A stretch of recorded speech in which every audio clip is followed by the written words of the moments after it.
Oi, turma, estamos chegando para mais uma live Papo Contilé e hoje o nosso convidado é Salomão Batista, narrador esportivo, que faz um grande sucesso com o seu Festa, Festa, Festa, né? Muito conhecido dos ouvintes do rádio esportivo da Bahia, um dos melhores narradores do nosso estado, por que não dizer até do Brasil. Meu querido Salomão, prazer enorme tê-lo aqui comigo. Boa noite, Salomão. Boa noite a você, Tilé. Boa noite a todos que acompanham essa live, né? E estamos prontos aí para as perguntas. Não me aperte muito não, viu? Vamos devagar. Um abraço a essa turma toda que já está chegando para cá. Eu costumo dizer sempre aos meus convidados que aqui o que não tem é pegadinha, né? Porque aqui a gente não aperta ninguém, aqui a gente conta história. E o bacana de contar história é de pessoas que têm história para contar, né? Então, esse quadro eu chamo de Tempos de Ouro do Rádio. Assim, os novatos, por exemplo, eu não posso convidar porque eu não tenho história para contar ainda.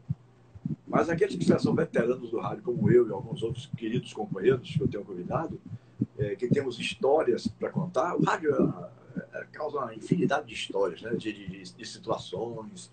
Então, eu gosto apenas de começar lá de trás, o cara contar como é que começou. Aí a gente vem desenvolvendo a conversa até os dias de hoje. Então, não tem pegadinha, fique tranquilo. Mas, Salomão Batista, Saló, para aquelas pessoas que gostam dele e que convivem mais com ele. Então, são poucos, mas tem uns 3 ou 4 aí que usam esse nome. Como é que é? São poucos que gostam, tem uns 3 ou 4 aí que usam esse nome. Que massa. Esse nome abreviado. Mas, Saló, me conte uma coisa, como foi que começou? Como é que você despertou? Vamos buscar a história lá de trás. Como é que despertou em você o interesse pelo rádio esportivo? Eu sou do interior do estado de Mato Grosso, ali já no portal da Amazônia. E lá a gente, por não ter emissora local, acompanhava muito as transmissões das emissoras de São Paulo e Rio de Janeiro. E eu cravo. O Rio de Janeiro foi a minha grande escola através da Rádio Nacional, Rádio Globo Rio e Rádio Tupi. Então, ainda quando criança, acompanhando os jogos do Maracanã, seleção brasileira e tal, essa coisa toda, sempre ligado no rádio. Eu contei isso até a Marinho Júnior. Meu pai tinha um rádio General Electric, era um quadradão, 6 faixas, uma coisa. E eu ficava fascinado ainda quando criança, né, com 5, 6 anos. Falei, rapaz, como é que esse cara cabe dentro dessa caixa, né? Aí A primeira impressão que a criança tem é que o cara está falando ali de dentro do rádio, ou seja, como se a pessoa estivesse ali dentro, né? Exato. E comigo não era diferente. Eu peguei uma faquinha dessa de serra, ele tinha 2 parafusos na parte traseira, onde se colocava as baterias e tal. E ali desmontei o rádio do velho todo, rapaz. E não achei o danado do homem que estava lá dentro. Então, isso ficou. Então, essa curiosidade, né? E dali o despertar dessa coisa de rádio. Né? É aquela história de que o dom, ele vem do berço com você, né? Ele vem da barriga da mãe com você. Você não aprende a narrar em faculdade, você vai aprender a narrar em banco de escola. Né? Não tem como. Você pode aprender ali a parte teórica. A história do rádio, essa coisa toda. Agora, o dom, o talento, essa coisa já nasce com você. Então, daí por diante, essa paixão foi crescendo. Eu não perdia, por exemplo, até o Projeto Minerva, eu ouvia Voz do Brasil, Projeto Minerva, uma rádio louco, um fascínio muito grande pelo rádio. E depois vinha os programas esportivos das emissoras de Rio e São Paulo, acompanhava ali tudo sobre os grandes do futebol brasileiro.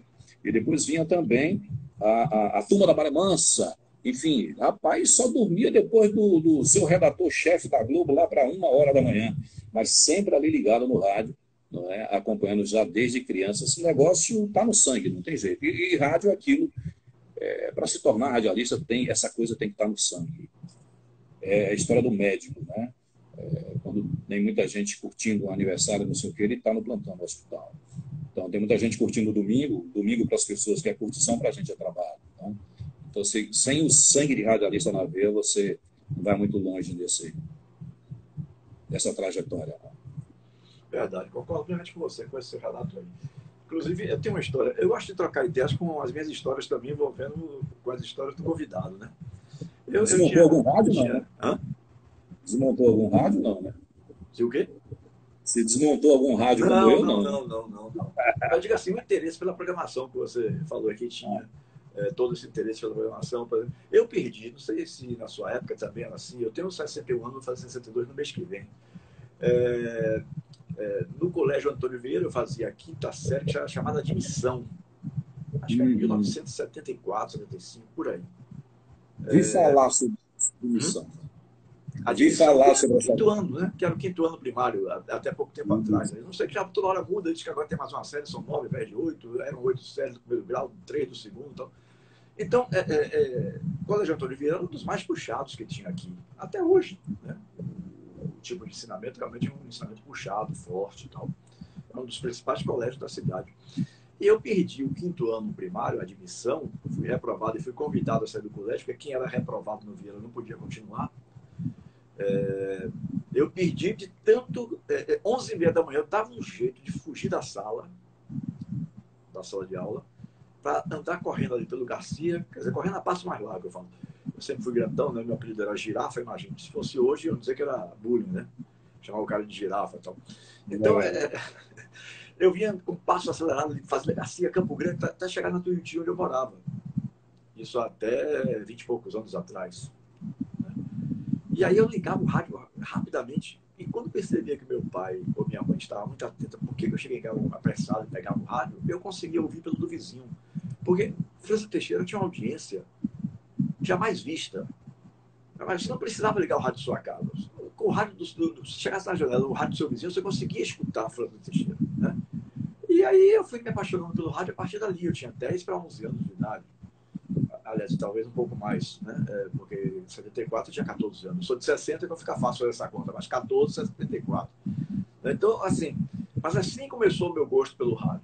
Só que eu estava encaminhado, ou me encaminhando para ser padre, por causa da minha avó, mãe de meu pai, né, que tinha me colocado já como coroinha na igreja de São Raimundo. Aí me aparece na minha vida Oldemar Torres Seixas, do nada, aquela coisa quando é de destino mesmo. E aí a gente vai se aproximando e ele me convida para fazer parte do Bahia Campeão dos Campeões. Aí a igreja foi de segundo plano e eu acabei entrando no rádio. Como foi a sua entrada? Você contou aí como era o seu amor, como começou o seu amor pelo rádio, mas como se deu a sua entrada efetivamente no rádio? Eu morava numa cidade que não tinha emissora de rádio. Fui criado nessa cidade. E numa outra cidade que havia 2 emissoras de rádio, a distância era de 150 quilômetros. E aí, depois de muita luta, o rádio era muito difícil para você entrar na época, inclusive como operador.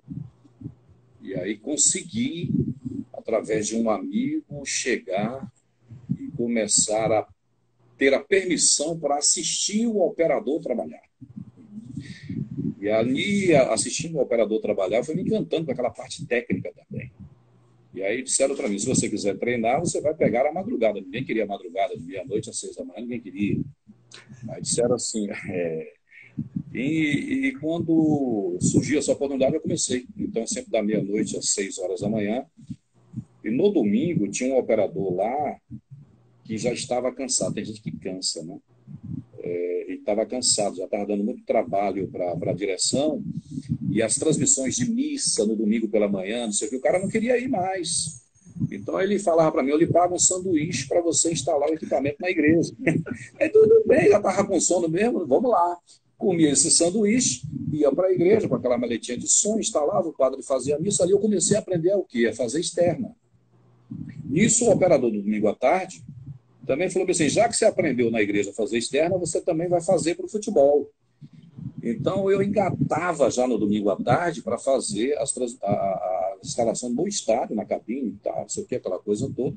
E na época não tinha microfone sem fio, então eram 2 repórteres, você tinha que puxar 100 metros, 120 metros de fio para cada um, e depois enrolar aquilo sozinho, depois do jogo, ou seja, lá para umas 8, 9 da noite, você está chegando em casa, depois de ter passado uma madrugada, de sábado para domingo, né? Aí você instalava a missa, ficava cochilando lá, o padre celebrando e a gente cochilando, depois comia lá o sanduíche que foi prometido, descansava um pouquinho, 1 da tarde já tinha que ir para o estádio para fazer a instalação dos equipamentos para a transmissão das partidas no domingo. Isso eu aprendi a fazer externa e aprendi também a operar ali no estúdio.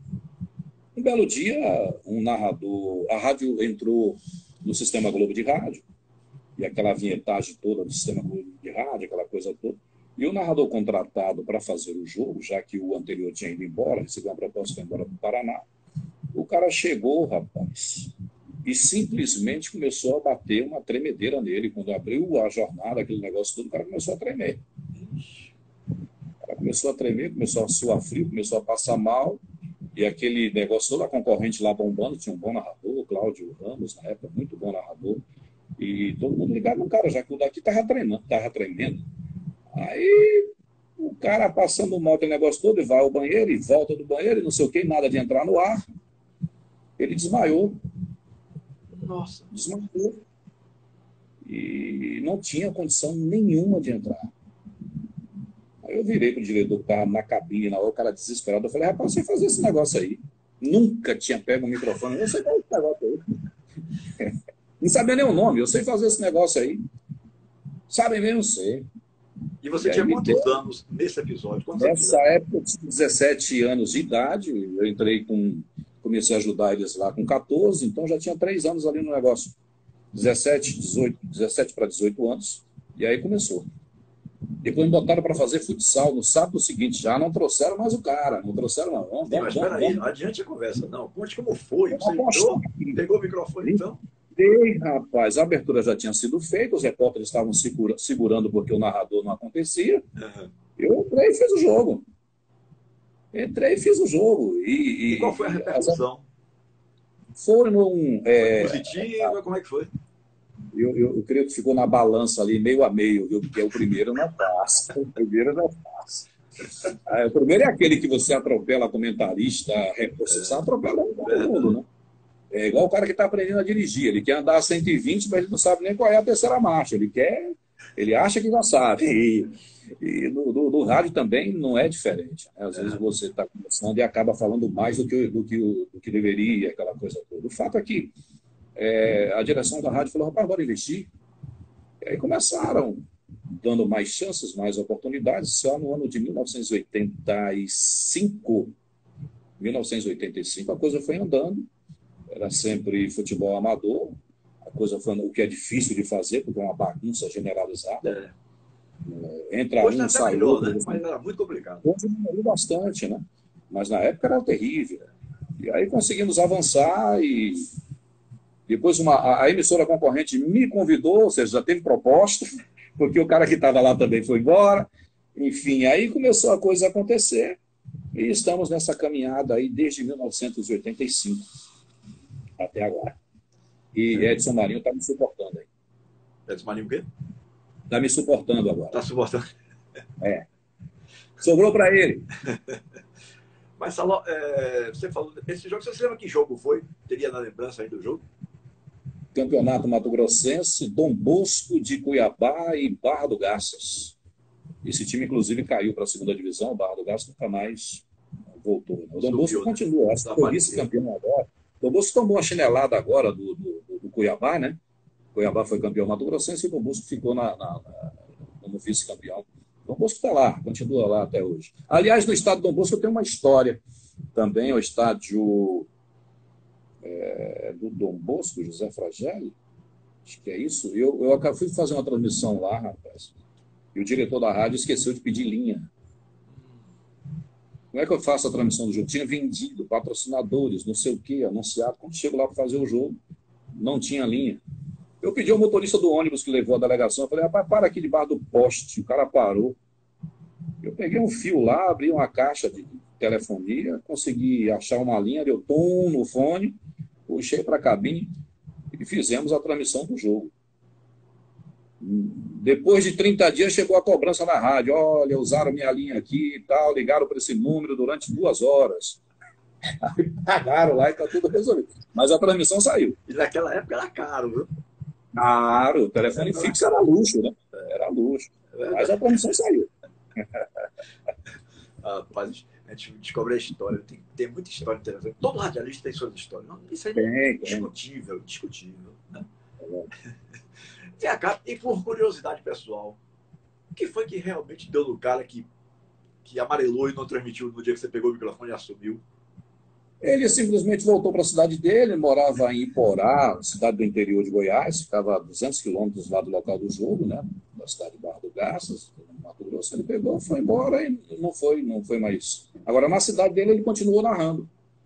Na rádio dele, ele continuou narrando e tal. Só que ele sentiu, sei, Que coisa, né? psicologicamente, ele travou. Não funcionou, não aconteceu.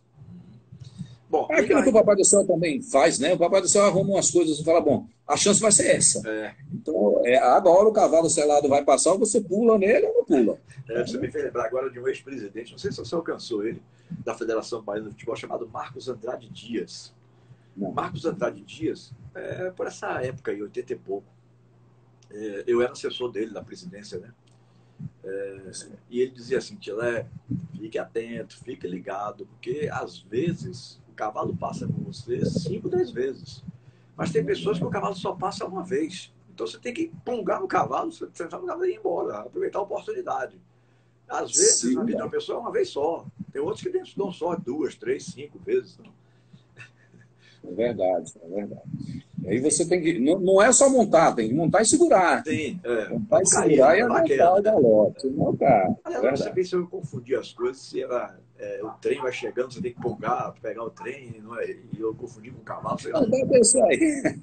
Já tem tempo isso, foi da década de 80. Exatamente. Sim, e aí você. Como foi que você chegou? Me parece que você trabalhou no Rádio de Ilhéus, né? Exato. Como é que você veio parar na Bahia? Rapaz, eu tive uma proposta de um grupo que havia comprado a Globo AM aqui de Salvador. Um grupo evangélico que havia comprado a Globo 920, que era da sociedade ali, do mesmo grupo, né? E acabei vindo. Fiquei um período aqui, mas a emissora não fazia futebol e tal. Depois eles compraram uma outra emissora em Ilhéus, começaram a formar uma rede pelo Brasil e me transferiram para lá. E fiquei um período lá nesta emissora, depois acabei adquirindo 50% das cotas da emissora. Mas fazer rádio no interior, se na capital é complicadinho, no interior, imagina. Não, mas naquela época, né? Exato. E eu fico a 2001 a 2009 eu fiquei lá.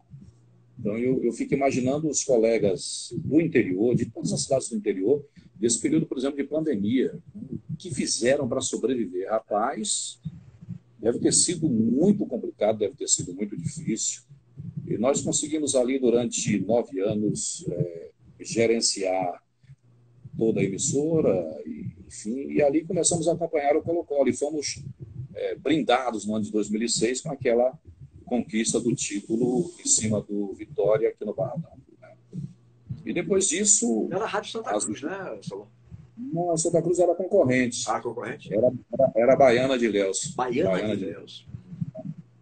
E aí, as dificuldades lá no interior, a gente acabou passando a parte que tinha na emissora, aqui estava com uma deficiência de narradores. E o interessante é que encontrei Roque Santos uma vez no Ferryboat. Ele vindo exatamente para fazer um jogo, acho que foi exatamente em 2006, na final do Campeonato Baiano. E ele já falava dessa dificuldade de narradores aqui. Ele estava, me parece, na Cristal, com o Marinho, né? A equipe era na Cristal e tal. E a gente conversando ali, nem sabia que Roque Santos era esse Roque Santos e tal. E vamos embora. Conversamos sobre isso. E depois o saudoso Paulo Roberto me disse, no ano de 2009, rapaz, conversei com o Roque Santos, aquele que a gente comprou no Ferryboat e tal, e a equipe deles lá está precisando de narrador. E foi quando eu disse, rapaz, eu vou encarar esse negócio. Mudança de áreas e tal, né?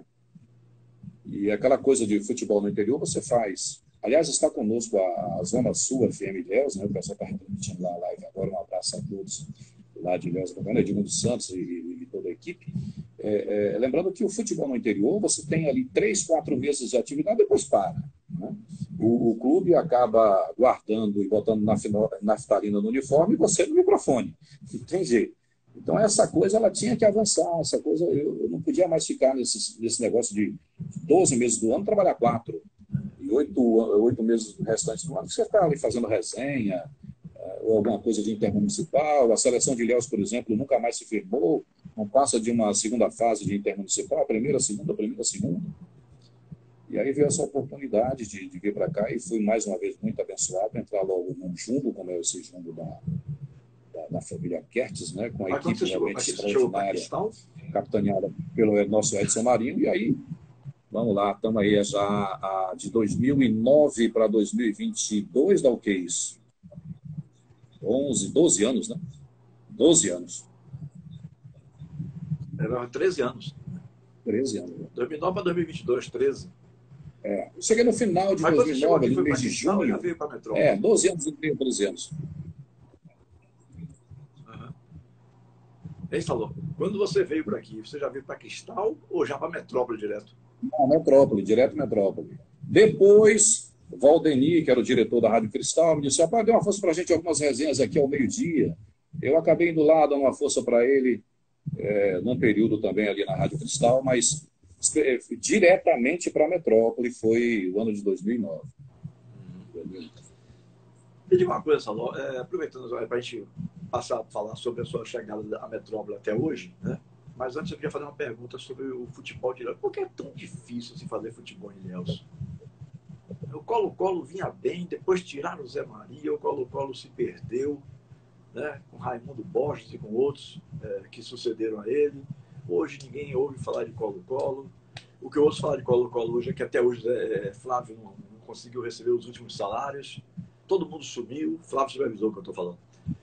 Todo mundo sumiu do mapa, né? Aí chega o Wellington Nascimento assumindo o Colo-Colo, depois é colocado para fora do Colo-Colo, é obrigado a fundar o Barcelona. Por que é tão complicado assim, né? Fazer futebol em Ilhéus? É uma pergunta difícil de se responder. Talvez nem tanto. Eu vejo uma briga de interesses da parte de talvez conselheiros, briga de egos, porque veja que depois da passagem de Zé Maria, o Colo-Colo não aconteceu mais. Ele veio para a Conquista em 2006. 2007 você fez uma parceria com ele, não é isso, Antônio? Foi. E tal. Foi. Uma parceria com ele. O time acabou não encaixando. 2008, 2009, o time se arrastando no Campeonato Baiano, acabou caindo. Aí, como caiu, esqueceram o título que ele tem da Série B do Campeonato Brasileiro. Ele tem 2 títulos com o Colo-Colo, né? Um na B e o da Série A do Baiano, enfim. Colocou o time, inclusive, à disputa de uma Série C de Campeonato Brasileiro. Mas esqueceram tudo isso. O Zé Maria chegou a disputar uma Copa do Brasil. Recebeu o Atlético Mineiro lá, uma noite demais. E interessante aquele jogo, ficou marcante, porque o Levir Coupe era o técnico da equipe do Atlético. Exatamente. 1 minuto, 2, 3 minutos antes do gol do Atlético, chovia muito e Levir começou a pedir desesperadamente o árbitro para encerrar o jogo. Mas a diretoria do Colo-Colo na época, a comissão, então, não, porque o time estava bem. O time estava bem. O Atlético estava sentindo a situação do gramado, mas o Colo-Colo não. Eu estava lá nesse dia, eu estava fazendo parte da assessoria ao Colo-Colo, né? Exatamente, é o que mas acontece. Muito toró, Salomão. Toró, foi tudo demais. E aí não aceitaram a proposta do Levir Coupe, o time viajaria para Minas, né? Viajaria e faria o segundo jogo em Belo Horizonte e tal. Aí resolveram dar sequência no jogo. E se o capitão ali, enfim, a comissão técnica falou, não, realmente, vamos parar. Pronto, terminava ali, está 0-0, está tudo certo, vamos embora. Deram sequência. 1 minuto depois, gol da equipe do Atlético Mineiro. E aí acabou a brincadeira, acabou a festa. Dava para realmente... O Colo-Colo acho que chegou a empatar e depois tomou mais 2 gols. Foi 3-1, se não me engano. Exatamente, Estava 1-1 o jogo, parava. Aí deram sequência, tomou o segundo e tomou o terceiro. Foi. Quando tomou o segundo, a casa caiu de vez, aí tomou o terceiro.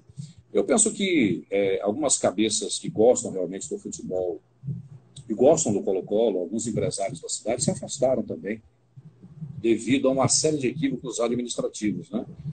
aí o que acontece é que você vê, você disse, passou por Raimundo Borges, passou também agora por Márcio. Márcio é uma gente muito boa, mas não tem a pegada para administrar o clube. O futebol profissional hoje está cada vez mais exigente. O Colo-Colo tem uma torcida maravilhosa e tem abnegados, pessoas assim que amam o clube, como, por exemplo, você disse aí, o supervisor Flávio Medrado, de tanta história, né? De tanta história, de tanta luta com esse time do Colo-Colo aí, sempre fazendo além daquilo que lhe era solicitado, além de suas obrigações. Flávio sempre vestiu, não uma camisa do time, vestiu 2, 3, e sempre fazendo além daquilo que era da sua função, mas acaba que penalizam uma figura como essa que trabalha em favor do clube.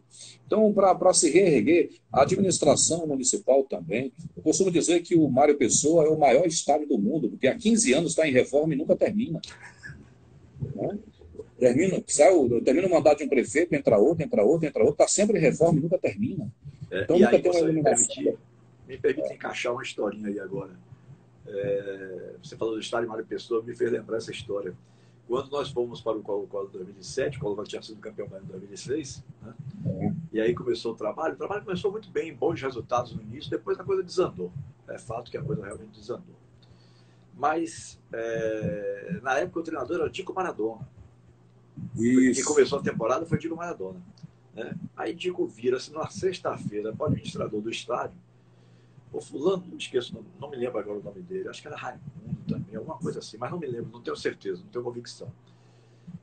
Vê se você consegue molhar bem esse gramado aí, para que domingo ia ter um jogo contra o Vitória. Foi até 3-3 esse jogo contra o Vitória. Para o gramado seja bom domingo. Aí o cara parou, pensou, olhou para o céu e disse: Dico, só rezando, porque a bomba aqui está quebrada há mais de não sei quantos meses ou anos.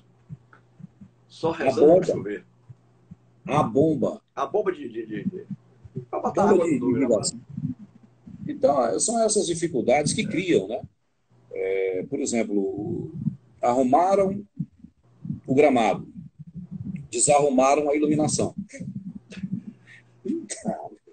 Não dá. Aí você tem o Wellington com toda a sua vontade de fazer um bom trabalho e tal, montou o clube, o Barcelona, não consegue jogar na cidade. Agora, até hoje, né? Mas é incrível isso. Ele consegue, né? Joga em todo quanto é lugar, menos na cidade.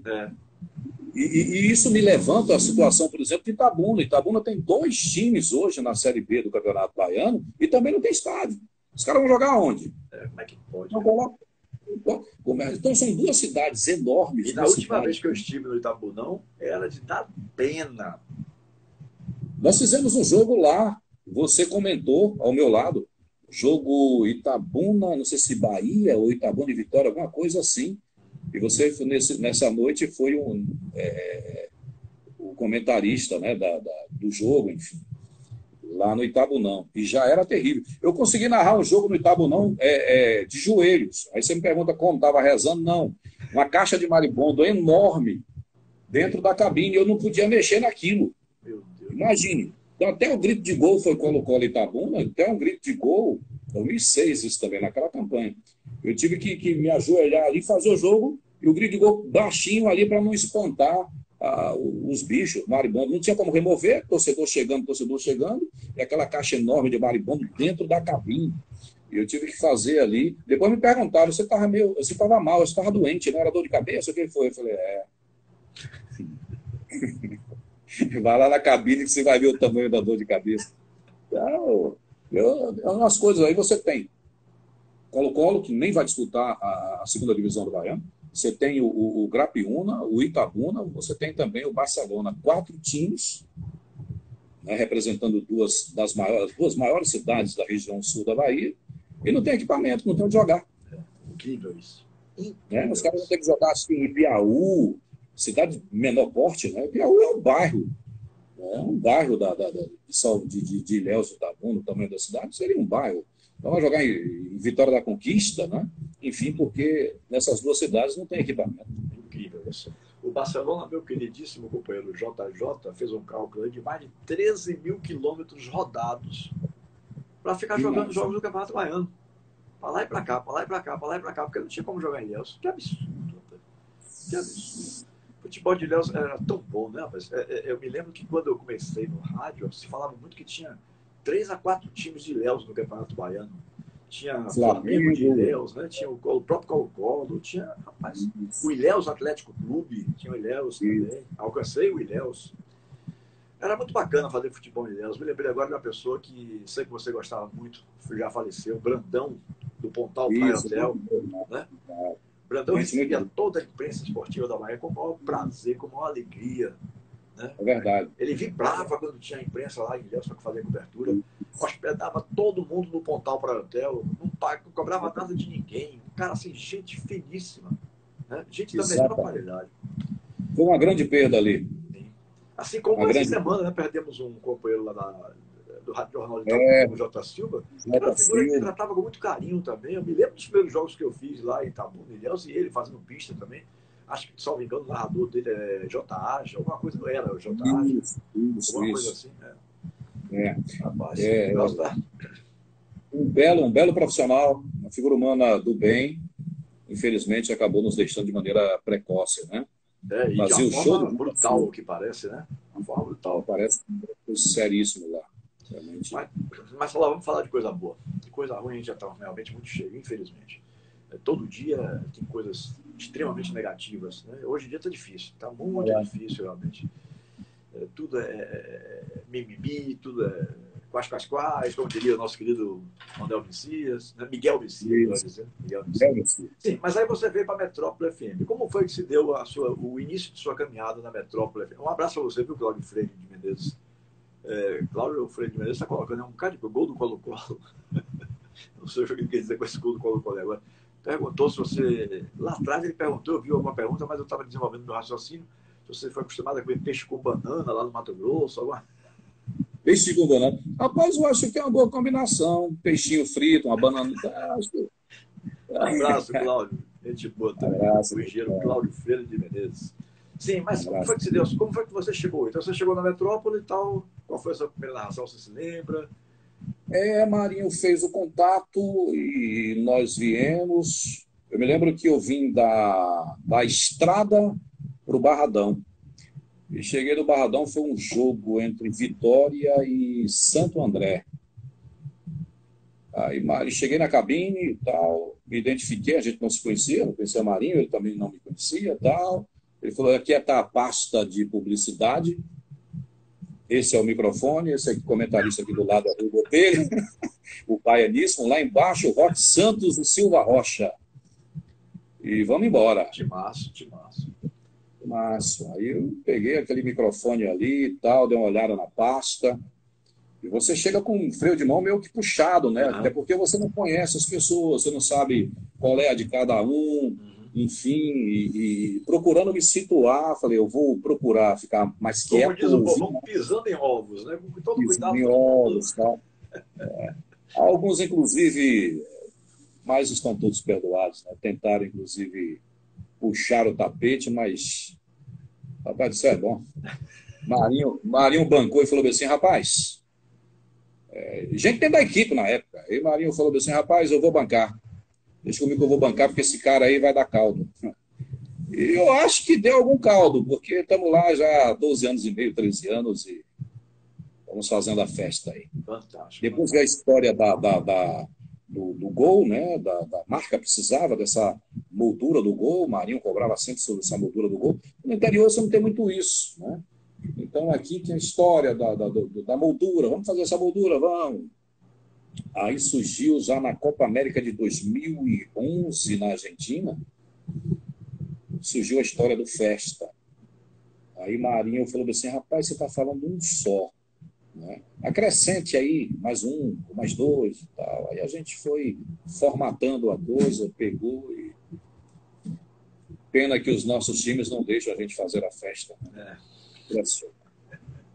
Não deixam. A gente vai com tanta boa vontade para fazer essa tal dessa festa, mas não consegue fazer. É verdade. Salão, mais alegrias ou decepções no rádio? Mais alegrias. Eu não tenho realmente nenhum ponto negativo com relação ao rádio, não tenho. Nada assim que venha superar os pontos positivos. Por exemplo, nesse canal eu tive uma oportunidade de fazer a abertura de uma Copa do Mundo no meu país, no ano de 2014. Tive a felicidade de fazer uma Copa América por inteiro na Argentina, uma Copa América por inteiro no Chile, conhecer todos os países da América do Sul, com exceção da Venezuela, né? Os demais, todos, transmitindo nos grandes estádios desses países, todos os jogos da seleção brasileira, jogos do Bahia, jogos do Vitória, enfim, mais Bahia do que Vitória, diga-se de passagem, porque o Bahia acabou disputando mais a Sul-Americana, enfim.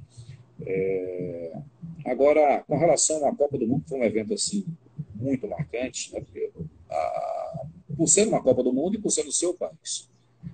E aí fui escalado ao lado de Marinho Júnior e Camila Sintra para fazer Brasil e Croácia, né? O primeiro jogo na Arena São Paulo, hoje a Arena do Corinthians, né? Em Itaquera e tal. O interessante é que aquele verde e amarelo foi tomando conta da arena, aquela coisa toda, aquele clima.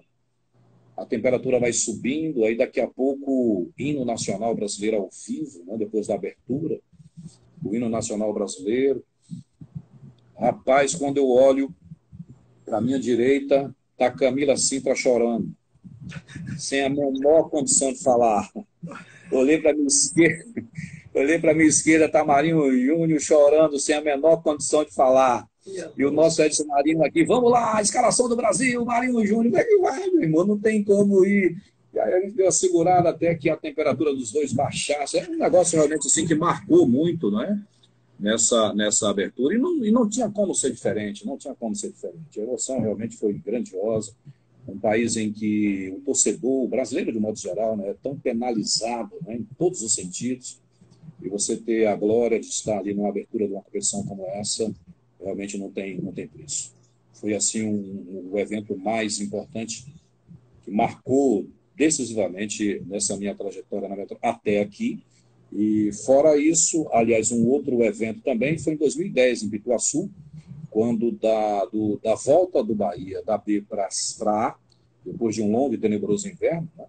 O Bahia volta, então, para uma Série A do Campeonato Brasileiro, casa lotada ali.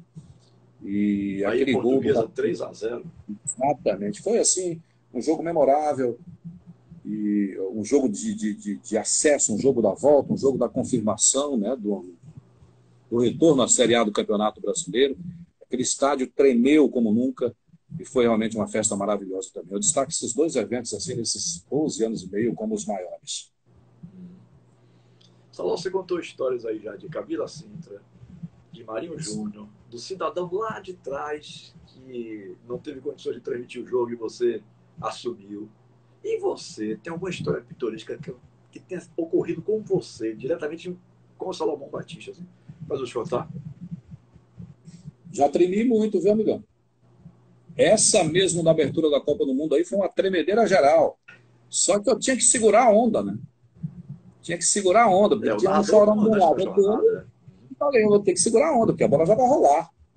Então é aquela hora que você dá aquelas 3 respiradas bem profundas, se concentra, e lá pelos 15, 20 minutos do primeiro tempo, a respiração já vai voltando ao normal, e você já vai torcendo ali, não saia gol nesses 15 primeiros minutos, não deixe acontecer, porque não vai ter diafragma, não vai ter nada aí. E são eventos assim realmente que mexem com a gente. Eu nunca parei assim uma transmissão, a não ser por questão de ordem técnica.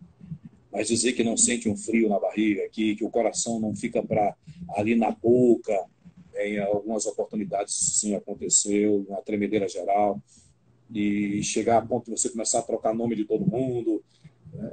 Mas é o ao vivo, não tem jeito de você fugir disso, né? Hoje já mais experiente não, você vai já tirando de letra e vai levando. Mas por mais experiente que seja, por exemplo, o Antônio Filemão com toda a sua bagagem, poxa, uma Copa do Mundo no seu país, né? Estádio inteiro, 40 mil, 50 mil pessoas cantando o hino do seu país, a sua seleção em campo, meu irmão, não tem coração que aguente um negócio desse, né? Tem que realmente ter pulmão de aço, coração de aço, enfim, para aguentar. Já tinha tempo que eu não tinha esse tipo de emoção, por exemplo, mas na semana passada, ou há 15 dias mais ou menos, eu pude reviver isso no Brasil e Chile. Né? Brasil e Chile, Maracanã. A gente foi fazer a eleição de Edinaldo Rodrigues Eu, Edson Marinho e Marinho Júnior, pela Metrópole FM. Fazer a cobertura das eleições de Edinaldo e o jogo Brasil e Chile que teve no dia seguinte. Edinaldo foi eleito e empossado numa quarta e teve Brasil e Chile numa quinta, né? Sim. E nós estávamos lá. E eu tinha ouvido a declaração de Neymar, eu ia falar Romário, de Neymar. Tinha ouvido a declaração de Neymar que tinha me impactado.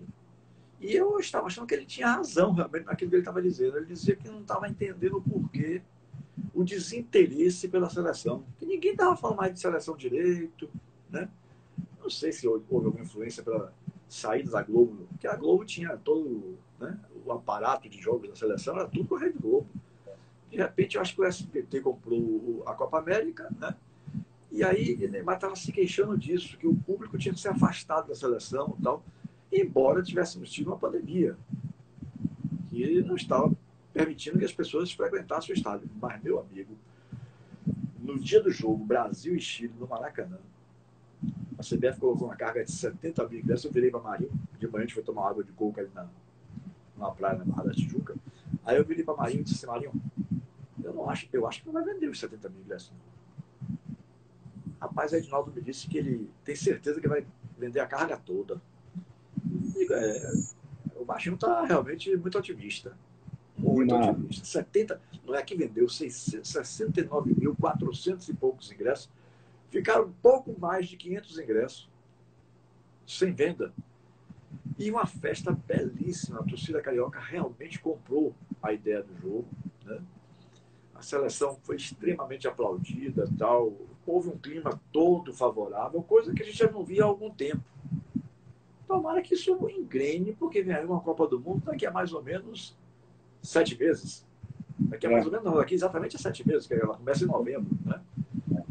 Você está esperançoso com relação à seleção desse ano, Copa do Mundo do Catar? Está muito cedo. Eu falava isso com o Marinho no último jogo do Brasil, contra a Bolívia, né? Eu fiz esse jogo. E falava com ele sobre isso. Está muito cedo para você projetar. Exatamente por conta desses 7 meses. Veja que Antony, semana passada, já se lesionou e já está fora né, do campeonato holandês. Ele joga muita bola. É verdade, joga muito. Foi assim, caiu como uma luva nesse esquema do Tite. Então, nesses 7 meses, muita coisa pode acontecer. E o que mais se espera, pelo menos a meu juízo, da seleção brasileira, é que nesses 7 meses, Neymar tem todo o tempo do mundo para recuperar o seu melhor futebol. Eu gostaria de ver o Neymar com aqueles, pelo menos, lampejos daquele Neymar do Santos, daquele Neymar do Barcelona, né? O Neymar focado na Copa do Mundo, Neymar entendendo, compreendendo que o show dessa meninada do mundo todo que gosta de ver ele jogar futebol, né? Um líder nato, um líder na essência, menos besterol, menos meninice e mais focado na sua profissão. Então, se ele fizer isso nesses próximos 7 meses, nós teremos um camisa 10 de verdade nessa Copa do Mundo. Então, o otimismo, se a Copa fosse agora em junho, pelo que fez nas eliminatórias sul-americanas, alguns cronistas no Brasil acham que a sul-americana ela não vale como referência, seria como um estadual para os clubes que disputam uma Série A do Campeonato Brasileiro. Eu discordo. Você tem um Uruguai, que é uma seleção sempre muito forte, você tem a seleção da Argentina, que é uma seleção realmente muito forte. Então, eu discordo um pouco desse negócio. Não, o Brasil aqui para se tratar em todo mundo é fácil. Não é bem por aí. Tem jogos complicadíssimos nas eliminatórias da Copa do Mundo também. Mas falta esse teste e não vai ter como fazer, talvez um antes da Copa do Mundo, no máximo 2 contra uma escola europeia. E isso é um fator dificultador do trabalho do treinador da seleção brasileira. Você não ter esses embates com as seleções, com a escola europeia. Porque aqui na América do Sul você acaba sobrando realmente. Mas eu creio que se a Copa fosse agora, em junho, julho, como sempre, a seleção estaria 90% pronta. 90% fechado esse grupo aí. Mas como é para daqui 7 meses, Chile, não dá para projetar muita coisa agora, porque o retrato que nós temos hoje é o retrato do momento sul-americano, as eliminatórias sul-americanas. E o retrato daqui a 7 meses, como é que esses jogadores vão chegar? Né? Como é que o Neymar vai chegar? Como é que o Antony vai chegar? Como é que o Coutinho vai estar até lá? Né? Então, a gente vai ter que aguardar um pouco mais para lá para o mês de outubro começar a ter um retrato um pouco mais fiel, já na última convocação, a definição da convocação da seleção brasileira. Vamos ver como é que os jogadores vão se comportar no Campeonato Brasileiro, nessa temporada europeia também no ano de 2022. Vamos ver como é que eles vão chegar fisicamente e tecnicamente para que a gente tenha um retrato mais apurado lá pelo mês de outubro. Agora, é muito prematuro. É muito prematuro. Hoje o Brasil estaria, eu creio que entre os 4. Você tem a França, que vem muito forte, você tem a Alemanha, que dispensa comentários, não é? A Bélgica também vai dar um trabalho nessa Copa. Eu vejo o Brasil chegando ali, Inglaterra e tal. O Brasil entra os 5 hoje, se fosse agora no mês de junho, julho. Mas daqui a 7 meses é muito tempo para a gente ver o que vai acontecer. Com uma situação um tanto quanto diferente, né? Porque, por exemplo, antes a Copa do Mundo era no meio do ano, para nós era meio de temporada. E agora vai ser, para nós brasileiros, será fim de temporada, quer dizer, virou um pouco a diferença agora em favor dos europeus, porque eles começam a pré-temporada em agosto, né? Os primeiros meses do ano, porque é de agosto de um ano até maio do outro. Então, é toda expectativa, realmente. Você falou muito bem, acho que tudo é expectativa. Como pode fazer nenhuma previsão hoje e agora. 90% dessa seleção aí seguramente vem de jogadores que atuam na Europa, ou seja, eles estarão ali no início da temporada, estarão, do ponto de vista físico, na ponta dos cascos. Agora, os jogadores que atuam no Brasil estarão no final.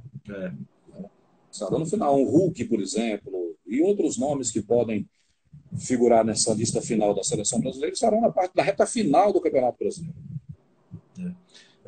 Meu queridíssimo amigo Neive Soares colocou que é fã desse cara. Neive Soares, querido amigo lá do Itaú, né? Gente boa da melhor qualidade. Um beijão para Gael aí, meu querido Neive, né? Goleiro Gustavo Rocha colocou aqui. O Gustavo Rocha é um jovem que está surgindo muito bem nas divisões de base do Jacuipense. Eu acho que é um menino que tem futuro. Ele colocou aqui: o Brasil não enfrentou nenhuma seleção europeia de peso, né? Não foi nem de peso, não, mas assim, ele quis dizer que era uma seleção de mais força. Tal. E, de fato, isso é um aspecto que realmente preocupa um pouco. Né?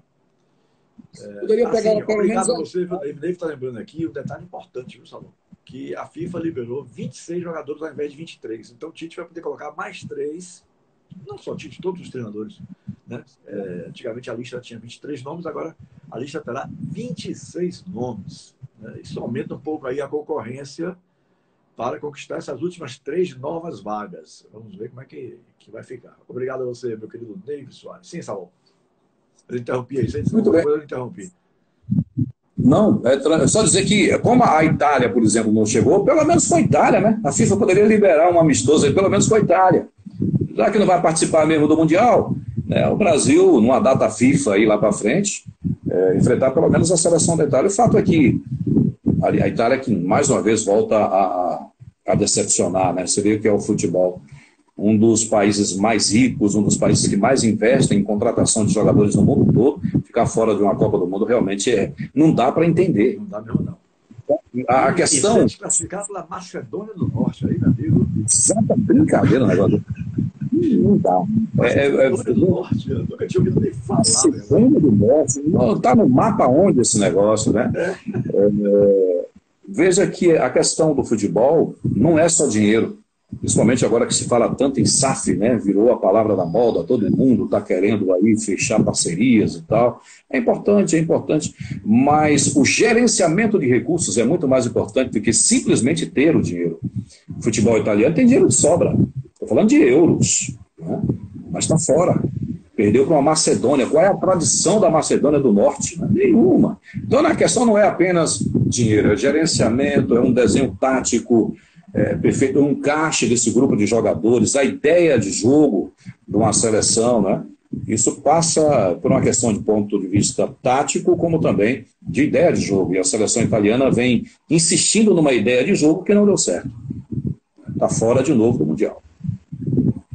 Bom, voltando a Salomão Batista, você se espelhou em alguém para ter um tipo padrão seu para você seguir como narrador, ou você é de uma, digamos assim, de um estilo próprio, Salomão?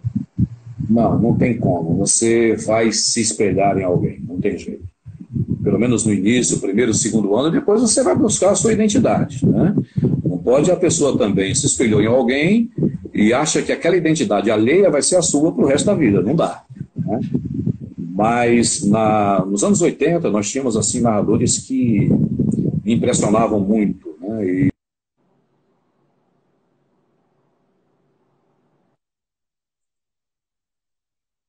o maior deles a meu juízo e quem eu me espelhei foi exatamente o saudoso e para mim inesquecível Jorge Cury.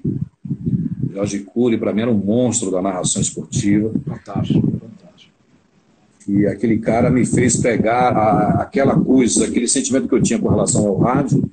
Ele fez essa coisa crescer, despertou dentro de mim realmente esse desejo de ser um como ele, ou pelo menos um narrador de futebol.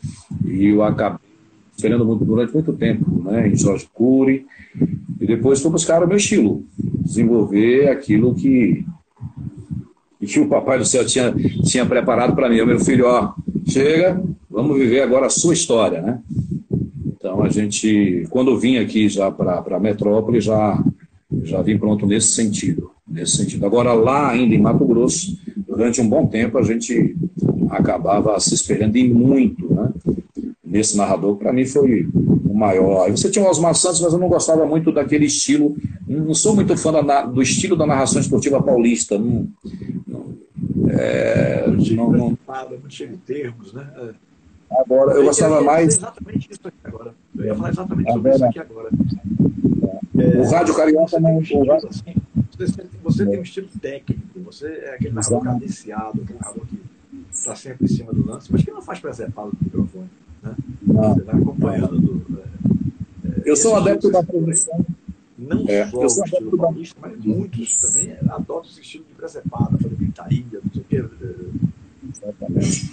Eu penso que a transmissão, quanto mais limpa for, melhor. Né? E você, o tempo que perde com presepada, você pode falar, por exemplo, onde a bola está. Né? A pessoa quer saber se a bola está próximo da área, se está longe, se está do lado direito, se está do lado esquerdo, onde é que essa bola está. Né? Então, eu penso que ao invés de presepar, você tem que ser o máximo fiel ao seu ouvinte e mostrar para ele, especialmente aquele que não está no estádio, aquele que está distante, está em outro estado, em outra cidade, enfim, que está lhe ouvindo, que ele venha ter a ideia de onde o time dele está jogando. E sintetizar isso. O comentarista, quando vem, fala, ó, setor direito de defesa do Vitória ou do Bahia não está mal, tem uma avenida por ali, está passando todo mundo e tal, não sei o quê. Então, o cara ele já tem uma ideia de tudo aquilo que está acontecendo no jogo. Né? Agora, se eu vou descambar para fazer gracinha, eu não vou transmitir a partida. Aí eu tenho que fazer circo, outra coisa. Né? Rádio, não é verdade? Fazer stand-up no teatro e tal. Rádio tem que contar a história do jogo. Você tem que fazer com que a sua transmissão vire imagem na cabeça do ouvinte, e essa é a minha preocupação, para que ele tenha a imagem do jogo ouvindo rádio. Meu querido amigo Cláudio Freire de Menezes volta e escreve o seguinte, que para ele, no momento, o melhor do Brasil é Éder Luiz. Muito bom, muito bom. E eu ia perguntar isso, você concorda com ele ou você teria algum outro nome a citar também? Eu só discordo um pouco, mas ele está colado ali, na minha opinião, com José Carlos Araújo na Tupi, que ainda continua sendo, né, em que pesa a idade, continua narrando muito ainda. Uma marca muito forte, né, um nome realmente muito forte do rádio brasileiro. Então, eu destaco esses dois aí. Ele foi muito feliz. Eu destaco esses dois aí, hoje, Éder de um lado, José Carlos do outro, como os melhores do rádio brasileiro na atualidade. Bom, Saulo, nós estamos chegando praticamente ao final da nossa live. Né? Eu não devia, né? Hoje começou a ficar bom. Eu costumo dizer que quando o papo é bom, a hora voa. E, aliás, os dias estão voando, na verdade. Imagina isso. Verdade. 7 de abril, daqui a pouco termina o mês 4. Isso. O terço do ano, rapaz, o que é isso? Né? As coisas muito estão rápido. acontecendo, o tempo voando e a gente não se dando conta. E depois a minha última pergunta sempre foi a mesma, desde o primeiro programa Papo Putilé na Tudo FM, que foi um ano na Tudo, 3 anos e 2 meses na Metrópole. Sim. Foi até o último dos 3 anos, 2 meses na Metrópole, a última pergunta também era essa, e nas 260 lives já feitas, continua sendo. E parece até que é uma coincidência, porque depois da Covid tinha que ser essa mesmo, porque foi uma das coisas que a Covid me trouxe de sequela. Eu esqueço, às vezes, algumas coisas que assim, está na cabeça, daqui a pouco eu procuro lembrar, eu ia fazer essa pergunta, eu falava, oh, meu Deus, o que eu ia perguntar mesmo? Eu já estava perguntando aqui na cabeça. Então, veio a calhar ser essa última pergunta, parecendo que eu estava adivinhando que há 4 anos e 2 meses atrás eu ia passar por uma Covid. Lá na frente, quer dizer, nos dias recentes, né? Eu deixei de lhe perguntar, minha última pergunta, eu deixei de lhe perguntar sobre alguma coisa que você gostaria de ter falado e eu não lhe perguntei. Não, eu creio que a gente dissecou bem, né? Talvez, você falou de perspectiva com relação à seleção brasileira, talvez a gente possa caminhar aí e falar sobre perspectiva rapidamente com relação ao nosso futebol numa Série C, né? Numa Série B também de Campeonato Brasileiro. Eu creio que com o futebol que as nossas equipes estão jogando hoje, com aquilo que entregaram hoje no campeonato teoricamente mais fácil, talvez nem teoricamente, né? Como é o Campeonato Baiano, não passaram, não tiraram nota 4,5 as duas equipes, né, nesse ano de 2021. Em se tratando de campeonato de Copa do Nordeste, um dos nossos representantes nem participou, acabou perdendo a repescagem no ano passado, né? Ano passado perdeu a repescagem em pleno Barradão, acabou não avançando para a Copa do Nordeste, o Bahia também não chega às finais. Enfim, o nosso futebol, Tilé, passa por um momento que nós precisamos refletir bastante. É um momento de reflexão profunda no nosso futebol. Vejo com muita positividade a melhoria da arbitragem, especialmente no que diz respeito ao Campeonato Baiano. Gostei muito do que vi.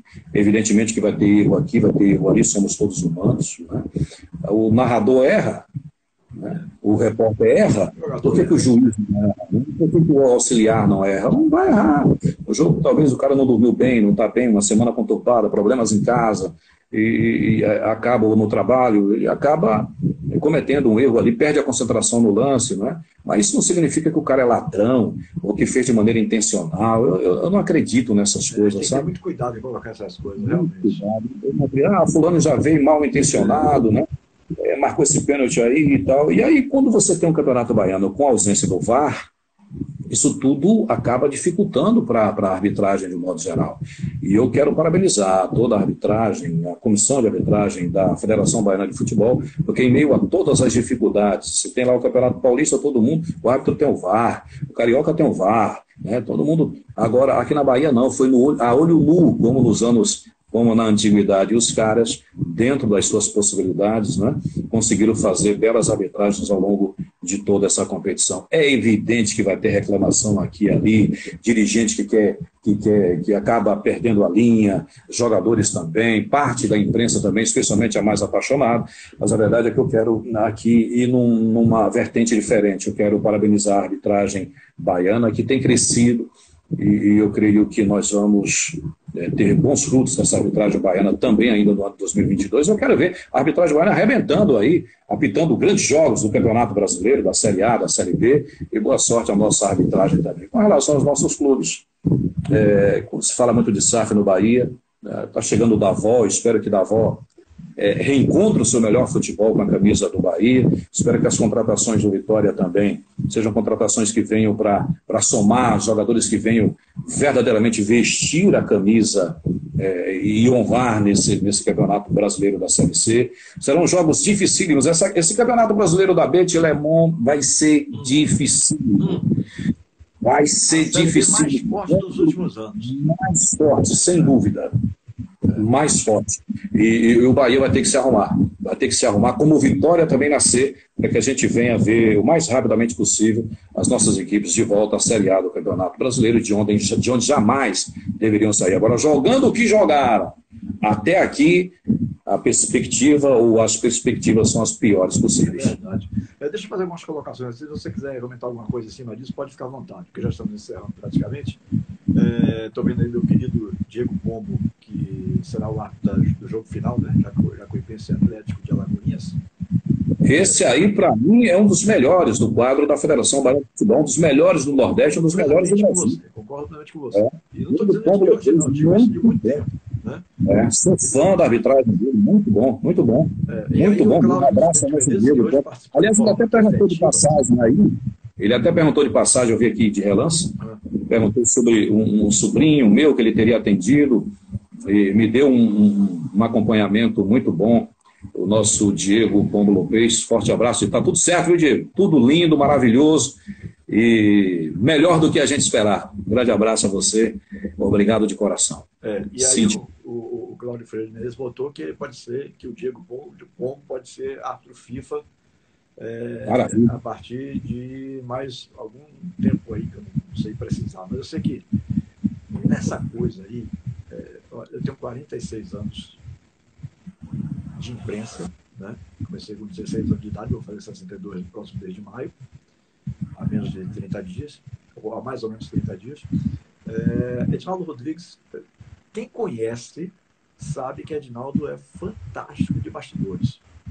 Sim. Aquele cara que sabe, tem jogo de cintura, sabe mexer com as coisas. Eu não duvido que Diego Pombo possa chegar à FIFA já esse ano, não só pelas qualidades dele, mas também porque sempre precisa de algum empurrão de alguma forma, e principalmente de uma autoridade que é presidente da CBF, a maior confederação, ao meu ver, do mundo, né? É verdade. Discutiu muito 5 títulos mundiais, já vai tentar o 6º agora. Então é uma confederação do mundo que tem um peso diferenciado. E o Diego Pombo, além da sua brilhante participação como árbitro mesmo, dentro de campo, mostrando que ele não está ali fazendo, não é favor deixar ele ali, porque ele sabe realmente o que ele está fazendo, ele tem conhecimento do que ele faz. Então o Diego Pombo Lopes pode chegar à FIFA. Né? E uma outra coisa a nível de arbitragem, eu estou colocando aqui as coisas que eu estou lembrando para poder te encerrar, é que eu soube também que o Wilson Seneme, que deixou a presidência da Comissão de Arbitragem da Sul-Americana, da Comebol, pode ser o próximo presidente da Confederação da Comissão de Arbitragem Brasileira, né, que a Edinaldo Rodrigues estaria conversando com ele a respeito disso, o Wilson Seneme. E aí, para concluir, já que você tocou nas participações de Bahia e Vitória esse ano e o que a gente possa esperar, hoje eu participei com muita alegria, como sempre, do programa da minha queridíssima Juliana Guimarães. Juliana, a gente vê da melhor qualidade, Você, Marinho, eu, Marinho e nosso querido Pititinga, né? Eu, Edson Marinho e Manuel Pititinga Nascimento. Isso. O tema girou em torno disso aí. Porque, por exemplo, nós não estamos vendo, foram 20 dias, estamos vendo as contratações começando a acontecer agora, minha gente. Se perdeu tanto tempo assim, os reforços contratados do Bahia e Vitória praticamente não estreiam. Deve estrear um ou outro, quer dizer, na semana de estrear, não tem nem time pronto ainda, quer dizer, querer fazer milagre. Futebol não é assim não, né, gente? Futebol precisa de um preparo. Né? Existe aquele tempo para entrosamento, para treinamentos, para que se conheçam melhor, para que haja uma participação coletiva maior. Aí o Bahia está anunciando reforço na hora de estrear. Quer dizer, vai começar a primeira rodada com os times que foram decepcionantes, Bahia no Campeonato Baiano e na Copa do Nordeste e o Vitória no Campeonato Baiano. Então isso é um absurdo, sabe por quê? Você fala, porque o campeonato é muito longo, tem 38 rodadas, dá tempo. Eu vejo muitos clubes no final, é que ninguém lembra dessas coisas. No final, na última rodada, fulano de tal caiu, foi rebaixado. E aí, na primeira rodada da segunda, perdeu pontos bobos, né, que fizeram falta lá na última. Quer dizer, o campeonato é um campeonato por um todo. Você pode pensar assim, não, a gente tem tempo aí, contrata a partir da segunda, terceira rodada, e daí tem mais 33, 34 rodadas para o negócio grande. Não é assim não, gente. Qualquer jogo que se perca tempo, né? Qualquer jogo que se perca ponto, desde o primeiro até o 38º, pode fazer diferença lá na frente. Mas os caras aqui não se preocupam e estão contratando agora. Pelo amor de Deus, velho. Pelo amor de Deus. Terminou o Campeonato Baiano ali, as contratações já tinham que chegar. Você teria 3 semanas para trabalhar. Né? Agora, no apagar das luzes, vai começar agora o campeonato, daqui a pouco. Né? Os caras começam a chegar. Não tem, como você disse, não tem tempo para entrosamento, não tem tempo para nada. Não tem para nada. Os lesionados, ou já que tiveram lesões sérias recentemente, quer dizer, rapaz, não dá para entender, não. Não dá para entendendo? Não, planejamento zero, né? Nas duas. Um faz um planejamento, a gente fala encher na boca, não, porque o planejamento. Nosso planejamento. O planejamento você vai tratar na hora que o campeonato vai começar. Perdeu 20 dias aí, podia estar se preparando há 20 dias para fazer uma boa estreia. Eu estou, sinceramente, Salom, muito descrente com relação aos nossos clubes esse ano, sabe? Acho que o Bahia vai ter dificuldades para subir, o Vitória também. O novo regulamento da Série C pode beneficiar um pouco o Vitória. Isso. Né? Que agora, ao invés de 2 grupos, são uns 20, 19 jogos num turno único. E aí se classificam 8. Então, já é uma chance maior para que o Vitória possa chegar. Mas o Bahia, uma concorrência que o Bahia vai ter esse ano de Cruzeiro, de Vasco, de Grêmio, né? E de outros menos votados, eu não sei. Eu estou muito preocupado mesmo. Mas, Saló. E o Grêmio, o Roger já deu uma ajeitada, né? Já deu uma ajeitada. Eu vejo o Grêmio está recebendo agora reforços, né? Vendo do Cerujo, parece que está fechando com o Elkson, né? Parece que Elkson está vindo aí. Ou seja, são reforços importantes. E, de repente, o Grêmio já acaba de conquistar o Gaúcho com autoridade, venceu bem o seu principal concorrente, depois acabou chegando sozinho à final, né? Pegou o time lá do interior, despachou, e vem forte. O Roger deu uma ajeitada no vestiário, deu uma ajeitada taticamente na equipe, os jogadores compraram a ideia. Jean-Pierre, por exemplo, que era um dos jogadores que destoavam, acabaram emprestando lá para o Avaí, liberaram algumas peças, né? Aqueles medalhões que ficam ali no vestiário tentando tumultuar. E ele agora com um grupo rejuvenescido, leva esse título gaúcho e vem muito forte para esse campeonato. O Vasco, SAF, também vem forte para essa Série B do Campeonato Brasileiro, né? Então vai ser dificílimo. O Bahia que se cuide. Bahia que se cuide. Então, muito obrigado, meu querido, pela sua participação aqui na nossa live. Um abraço a todos. Valeu, Tilé. Foi uma honra. Valeu, querido. Grande abraço. Grande abraço para você também.